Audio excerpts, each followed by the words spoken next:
joined by Fariza, and I'm going to get this wrong again, aren't I? Belgin Bavea.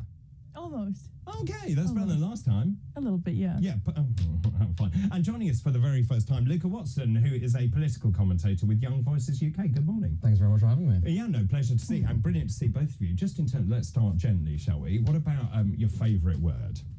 I think for me it's energy. Oh, good. Why? It's a simple word. Because it's kind of like, it can be used in very different ways. It's like what kind of energy the person is bringing, what kind of energy is in the whole day today, what energy I'm bringing to the function, for example. And to be energized. Yeah. Yeah, all right, like that. What about for you? Well, I thought I'd keep it Gen Z as well. I was going to go with the vibes. I think vibes is the word of the year for me, yeah. I'm just looking at the response in the control room. What do we think of that? Vibes, yeah. So what does that mean? Well, vibes can be anything. It's a good, all-encompassing word. Right. You know, you can have vibes, there can be vibes. Yeah, exactly. So I can have vibes, or I give out vibes. You can give out vibes. Can I? You can have an odd vibe about you. Maybe a good vibe about you. It's probably an odd vibe about me. Right, okay, wow. I tend to like long words. And I was just saying that actually our American friends don't have quite the same lexicon that we do. Let's move on and talk about this. There are so many stories to talk about this morning, but I want to start, I think this was, I've lost it now, but the front page of the Telegraph, I think it was. Oh no, the Telegraph. This is about Russia, and of course Putin is up in the ante here. Russia is now prepared to launch a wave of cyber attacks on Britain that could turn out the lights for millions. This is about Pat McFadden, who's the Chancellor of the Duchy of Lancaster. He is essentially going to make a speech tomorrow. Putin is saber-rattling here, and of course he has changed the nuclear protocols. He's made it easier for Russia, or at least for Russia, to strike back. And now, and I think this is the real threat here, about Putin mobilizing people to attack the United Kingdom and allies through cyber warfare. And we've seen that with hospitals, operations cancelled, the NHS computer system going down. And I'm old enough to remember blackouts 100 years ago. Not quite 100 years ago. But how worried are you about what is going on? And you know, I don't expect you to know the intricacies of what is going on necessarily, but as a young person growing up in this country, I think we've been very lackadaisical in many ways, because we've known so much peace that this is now moving in a different direction. I think it's very terrifying and scary because we don't actually know how empty the threats of Russia is. We don't really know what drives Putin. Is it his ego? Is it his hatred towards the West now because of the help towards Ukraine?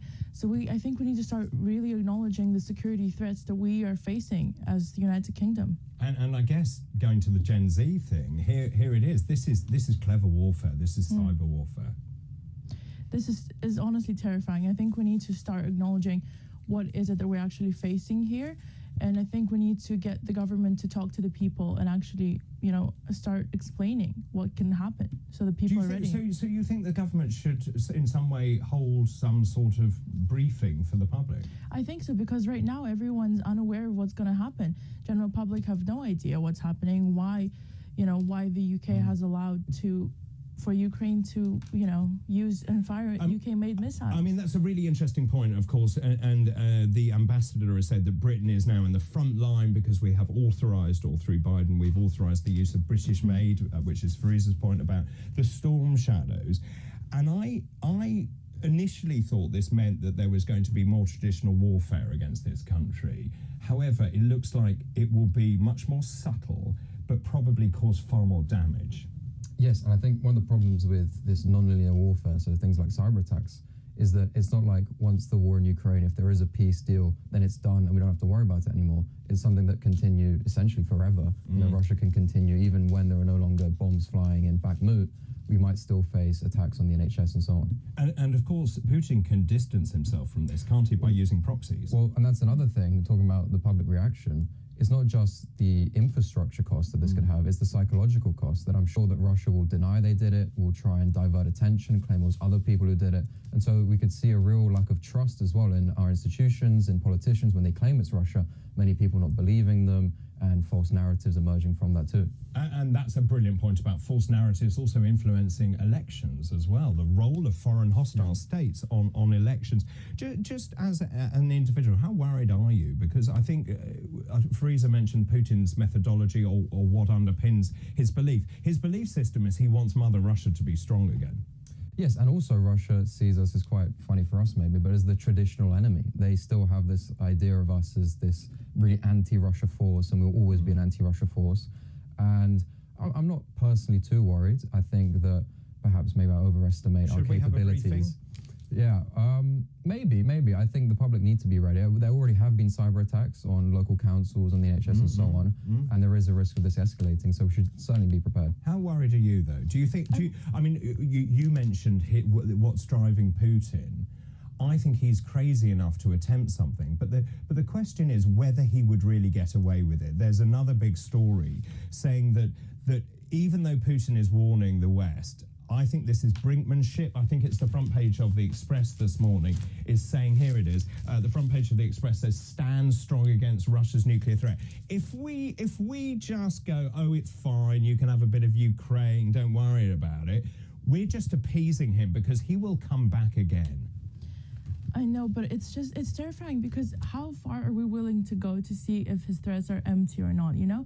Because I've read this other article that says, can Putin be ousted?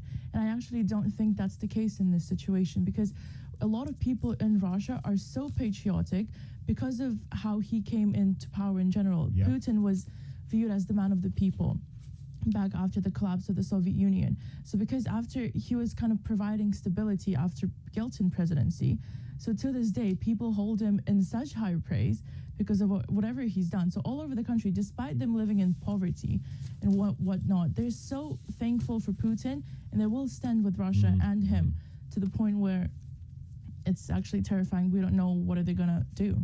Just before I go to a break, in terms of that, Putin is a master of propaganda, and he, of course, has basically sent messages to the Russian public telling them how brilliant he is.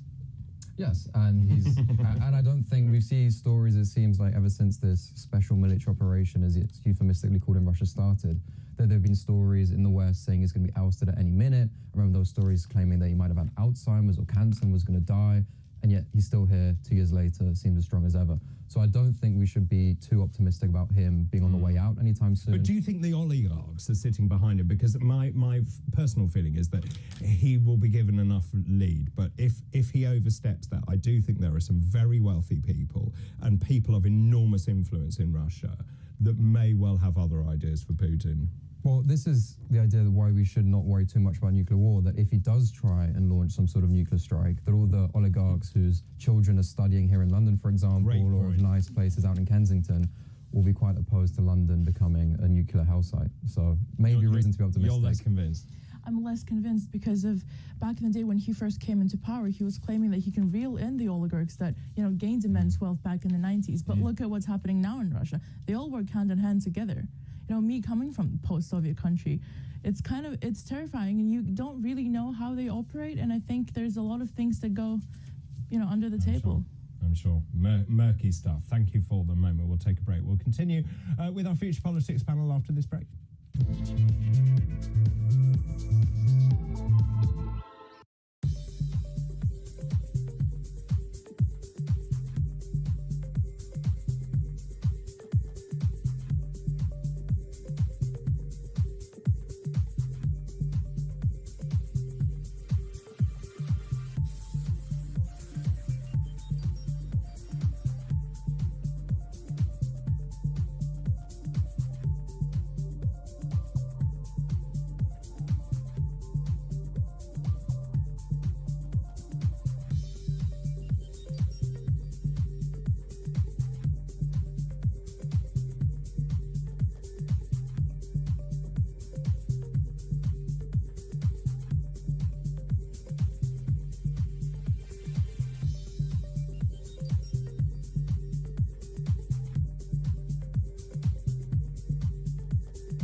your smart TV and on your side. This is Talk. I'm joined by Fariza and Luca. Fariza Balbin-Gava. Belgian Bava. Belgian Vega. No, all right. And Luca Watson, much easier to say. We're in the middle of Future Politics panel. Let's talk about COP29. I was watching this last night. Obviously, this is a hugely important moment. But last night, it all looked like the whole thing would fall apart. And I do wonder whether it's become just a talking shop. And then we had all these low-lying countries walking out saying, well, you're not giving us enough money. But essentially, they have come to a decision to spend $300 billion a year to tackle climate crisis. There are lots of people around the world are thinking, hang on a minute, climate crisis, this is all very well and good. Why are we giving all our money to other countries when this country is in the toilet? Yes, well, and it seems like every time they have one of these COPs, they seem to pop up every 2 minutes, and it's always more money given and more money demanded and more money agreed. I think the UK stands out amongst even Western nations in how much it's done to reduce our carbon emissions. I think we might be the country that has reduced it the most over the last 2 decades or so. And yet there'll always be demands for us to do more, and especially from poorer nations, understandably, they'll want more money from us. So essentially, richer countries have promised to raise their funding to help poor countries to a record £300 billion, £238 billion a year. But then we've also heard that many of those countries, and I get it from their point of view, which is that they're low-lying countries and they're far more susceptible to climate change. But there are 2 points here. One is it really man-made? Don't we just see climate change anyway? The climate has always changed. And also, who gave them the mandate to give British taxpayer money to other countries? I personally would like to see money invested so that pensioners don't die during the winter. I completely agree with you in a way, but it's just, I think it's important that we as a community, as the world, kind of contribute to the less developing countries to actually have to, face the adverse effects of climate change. Sure. We have to come together and provide them with the money, what they're asking for, because they're the ones on the receiving end of it all. How much money? Well, I don't know, 300 billion, it sounds like it's an insane amount of money, but I think it's not as ambitious as they would hope for, and I think they're a little disappointed. They're very disappointed. Yeah, Ed Miliband says, though, he's reassuring all of us, which I'm not sure how much cold comfort I take from Ed Miliband. But anyway, he says this is not going to be more money. That essentially we've basically budgeted for this. I'm paraphrasing what he said. It did not commit the UK to come up with more climate finance. It was a huge opportunity for British business. This is the same man who is making us go to wind and solar and making our energy bills go up. Well, I think with Miliband and the people around him, they see this as an opportunity. They believe that becoming a climate leader, whatever that means, is the future for the United Kingdom. It's how we're going to be a strong power again. I don't know where he's getting that from. I don't really understand why he thinks that committing more and more money will somehow make us richer. But I do think they have a mandate. Labour were very clear at the election that this was going to be one of their absolute priorities. How much money would you spend giving to other countries? I think we should, even with climate mitigation measures, we should worry about ourselves. There are plenty of schemes we could have here with flood defences, with coastal defences and so on, to be ready when 10, 20 years' time we see natural disasters increase in their frequency. And I think that's the pertinent point, which is that people watching and listening to this morning will be thinking, what about this country? Why are we not investing? And I still make the point, which I made yesterday, I do not understand. Yes, sure, you can like a transition to this, but when you look at our energy needs, this morning, importing 15% of our electricity, it means that we're not ready. We're just nowhere near ready. And so therefore there must be other solutions.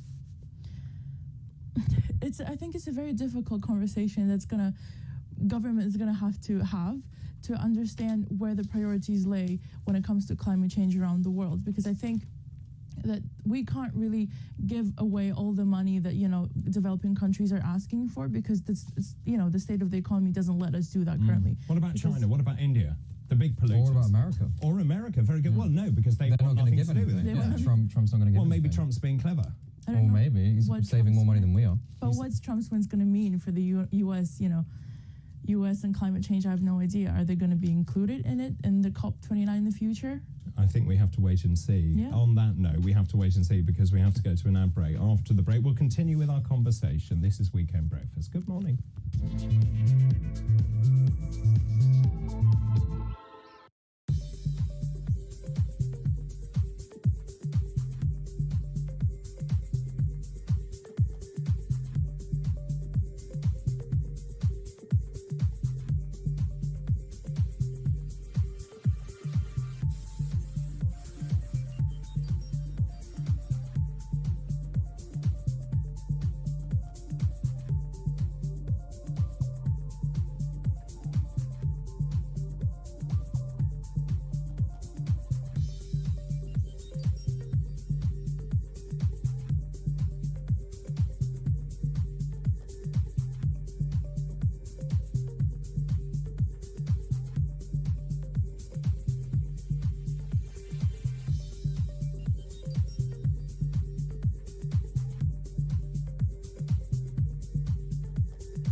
smart TV and on your side.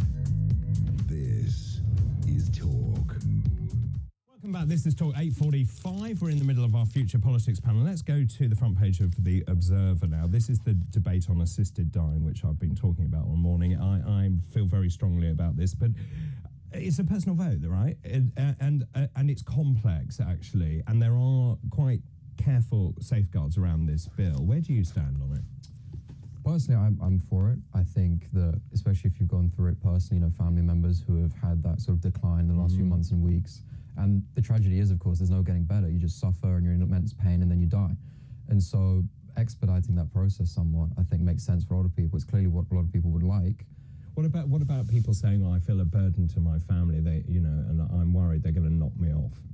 Well, that's where the safeguards come in, and that's where I think the real debate about this bill is are the safeguards sufficient? Will they do their job? And will they ensure that we don't have, like you say, people feeling like they're pressured into doing it?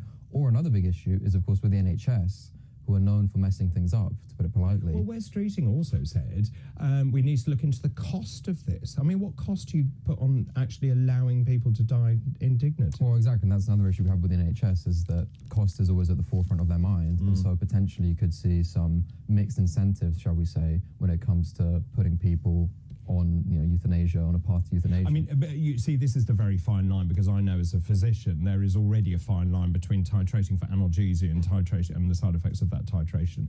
So where do you stand on this? And also just, I mean, it's really complex because it's tied in with sort of ethics, morality. You've got religious aspect to it. You've got Shabana Mahmood, who's got a high Muslim population, saying she's now against it. She's the Justice Secretary. You've got Wes Streeting, the Health Secretary, both telling us how they're going to vote, both voting against, which I think is unacceptable, to tell us how they're going to vote and possibly swaying the vote. Shouldn't politicians butt out, because this is a moral vote? I agree. I think politicians shouldn't really have a big say in this because it's a very sensitive issue. Every single person has their own, story, and especially if it's a very, serious illness. Some people have to face horrible pain, excruciating pain, and I think it's up to them, and it should be up to them what they're going to do and what they choose to do with their life, even if it means that they want to stop living and stop suffering. So it's as a young person, though, I think people tend to think of it more. The statistics bear this out, that as you get older and you get into your 60s and 70s, you become more pro-assisted dying than young people, and maybe that's because at your age, life is everything to live for. I think so, but it's just, I don't think people really want to suffer from the horrible pain, and I don't think the people that have to suffer and have terminal illnesses want their family members to see them go. Maybe they want to be remembered in a certain way, and I think it's up to them to kind of make that decision about their own life, and I don't think it's up to anyone else but them. But it needs to be some sort of regulation as to sensitive groups, whether or not they're affected or pressured. But it's just, in general, it's all up to the person. I think the safeguards are there, and many people are saying they're worried that the safeguards will be watered down, and we've seen that in other countries. But obviously they need to ensure that they stay still. Let me just talk about Labour, because they're well and truly out of their honeymoon period. Labour's inheritance tax raid on farmers will actually kill off the farm shop. I love a farm shop. 1,500 farm shops around the country. They employ 25,000 people. You get really good produce from farm shops as well. Labour hasn't thought this through, as far as I can see. They were duplicitous. They lied about national insurance. They said they wouldn't raise tax, national insurance, VAT. Then they said, oh, no, well, we didn't mean employer national insurance. Of course, we didn't mean that. It's a real problem, this. And there's another story in the Telegraph today saying ministers have been accused of creating a suicide window for elderly farmers who feel staying alive is a burden on their families because of the inheritance tax changes. Now, the Metropolitan Labour MPs are saying, oh, well, you need to just think about this and then gift your farm away 7 years before you die, like anyone knows when they're going to die anyway. So gift that away. But the rule is that if you stay in the farm, you have to pay a market rent. There is no money because you've given away your asset. And I just wonder what your thoughts are on that and whether the government will actually rethink that. I don't think they will rethink that. I think it's a bizarre decision that Labour have made because, as we see, there's a very high political cost. They've essentially annoyed all the farmers in the country. Even the smaller farmers who might not be eligible still feel like this is an attack on them. And crucially, the money raised, about $500 million, is peanuts, right? I mean, this is a tiny, tiny amount of money raised. To put it into perspective, a report recently came out that on Channel migrant accommodation last year, it was $5 billion, more than $5 billion was spent. So when Rachel Reeves says she has no choice, that she has to raise this money, just a 10% cut in Channel migrant accommodation would already make up that $500 million that this is set to raise. So it's clearly a political choice. I think it's one that was completely unnecessary. And as I said, they've annoyed a whole lot of farmers now for very little gain. Is it class warfare? Well, there does seem to be a pattern. You could argue with as well the private school tuition fees on that. The Labour feels like this isn't their base. These aren't people who are going to vote for them, so may as well go after them. And that makes sense. I mean, politically speaking, why wouldn't you go after the people who are not going to vote for you anyway? It's not going to cost you any votes. So there is a rationale in there. So that's an interesting point, but I think they've underestimated the strength of feeling amongst the community from all sides as to their feelings on farmers. And I think we need to protect farmers and ensure that we have safe food supplies at a time of international crisis, and the world is becoming a very unstable place indeed. I agree with you. I think the Labour government's got it wrong again. I think they just think if they slap on a tax and everything is going to fix the problem, it's going to fix the economy, but unfortunately not. I am pro-progressive taxation as a whole, but I don't think farmers should be affected the way that they are being affected now. We have family-run farms that's been passed on from generations, and they're running on as little as 1% profits. You know, I was watching all the social media videos from the protests on Tuesday, and people are heartbroken and devastated, and this tax is going to run them out of business. And that's just, it's kind of tone deaf from Keir Starmer once again. There's another really interesting article this morning saying that Sir John Curtis, a friend of this show, who is the polling guru, says you do not have to be an expert to see the Labour government is off to a rough start. You're not kidding. 2/3 of Britons already in 128 days, I think, since they got into power. They say 2/3 of Britons say they feel worse off. This is a new poll from Ipsos. They are looking at favourability ratings. Keir Starmer is very much in decline. I'll tell you who's doing really well, though, Nigel Farage. Do you think we're seeing a change in politics? I mean, we used to oscillate from the two-party system, so it was Conservatives, then it went Labour. We're starting to see something different. I obviously have a vested interest in that, and I have to make that clear. But what I'm seeing is young people engaged in politics, and the politics being different to what I would expect. You're meant to be at your most left-wing when you're young, at your age.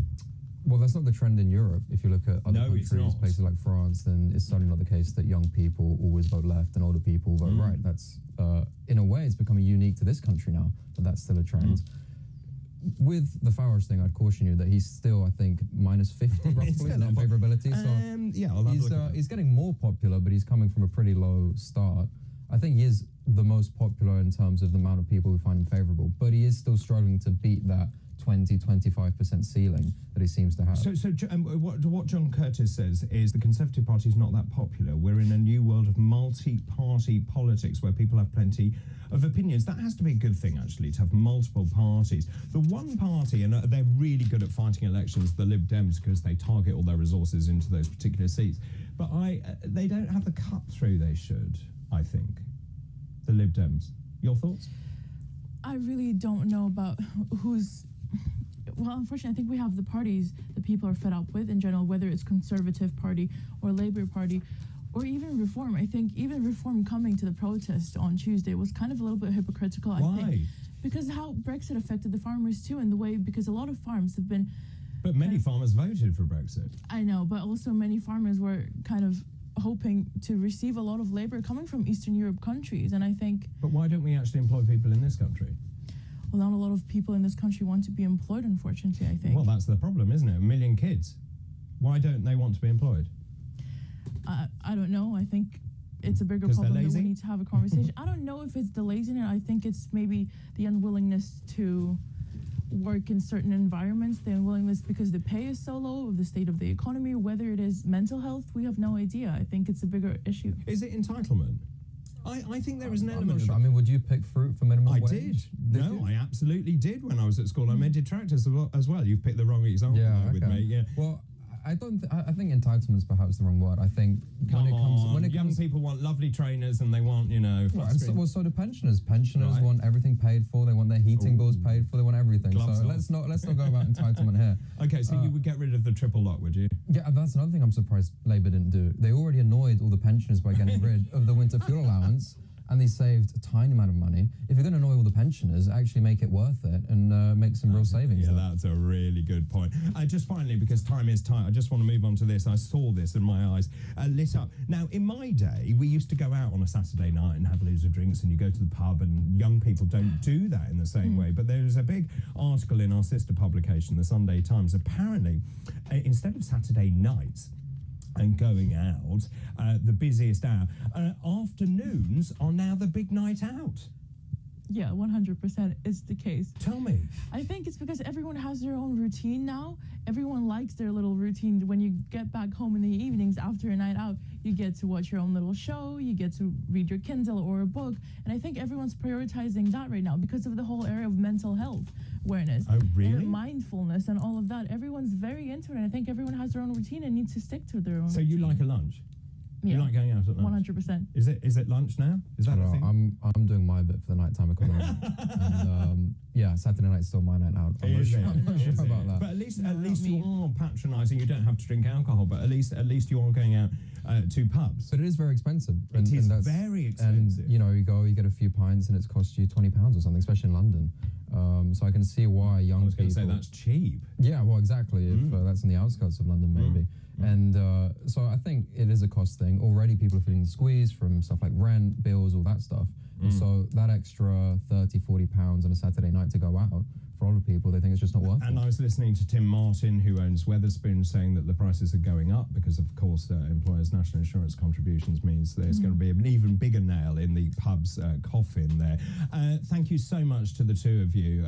Great stuff. And Fariza, you speak fluent Russian, don't you? Yeah, I do. And Luca, you speak fluent Italian. That's my claim to fame, yeah. Right here. And I don't speak anything fluently, not even English. Thanks very much indeed. That was today.